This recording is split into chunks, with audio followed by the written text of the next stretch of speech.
پہلی نظر کا جادو، قسط دوم، خاموشی میں چھپی باتیں، نوشتہ تحریر، محمد توقی رانائی۔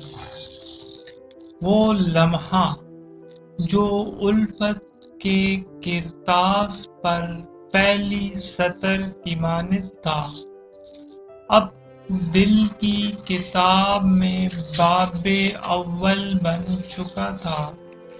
وہ ادبی نشست تو ختم ہو گئی، مگر دلوں میں ایک نیا باب کھل چکا تھا۔ اگلی ملاقات کی خواہش دل کے کونے میں خاموشی سے سانس لینے لگی۔ نہ کوئی وعدہ تھا، نہ کوئی عہد، مگر دونوں دلوں نے ایک بے نام عہد میں خود کو باندھ لیا۔ چند روز بعد ایک نئی ادبی محفل کا اعلان ہوا۔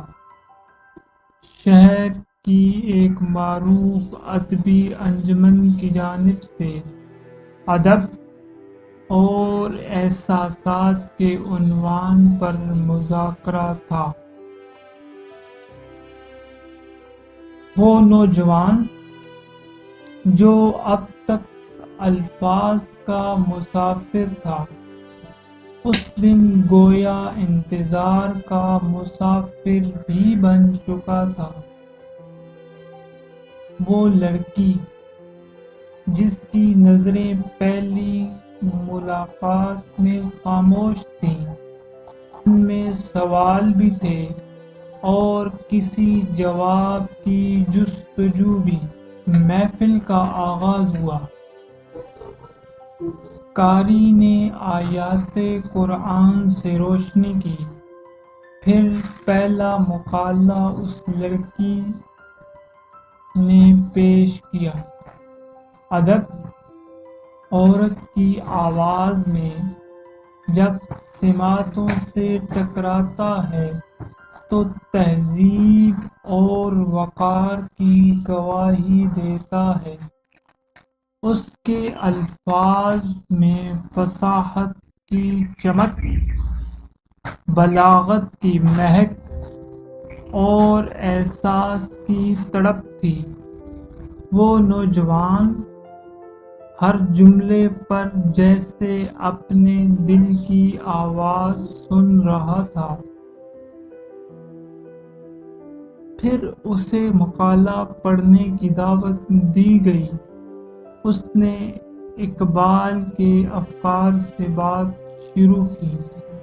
محبت جب روح کی تہذیب بن جائے تو اس کا اظہار لفظوں سے نہیں، سکوت سے ہوتا ہے۔ محفل میں جیسے ایک روحانی خاموشی چھا گئی۔ لڑکی نے نظریں جھکا لیں۔ نوجوان نے پلکیں موند لیں۔ دو دل، دو فکر، دو روحیں ایک ہی موضوع پر ہم آہنگ ہو چکی تھیں کہ بعد وہ پہلی بار ایک مختصر مکالمے میں ملے۔ لڑکی نے کہا، آپ کی باتوں میں صرف علم نہیں، ایک احترام کی خوشبو بھی ہے۔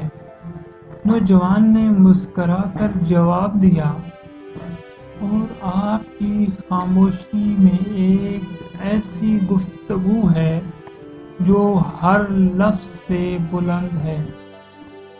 پھر وقت نے چلنے کی صدا دی اور دونوں اپنی راہوں پر لوٹ گئے، مگر اب ایک نیا تعلق جنم لے چکا تھا۔ وہ تعلق جو کسی دنیاوی تعریف کا محتاج نہ تھا، صرف روح کی زبان جانتا تھا۔ ناظرین، یہ تھی پہلی نظر کے جادو کی قسط دوم، خاموشی میں چھپی باتیں۔ کل اسی طرح پہلی نظر کے جادو کی تیسری قسط لے کر دوبارہ حاضر ہوں گے۔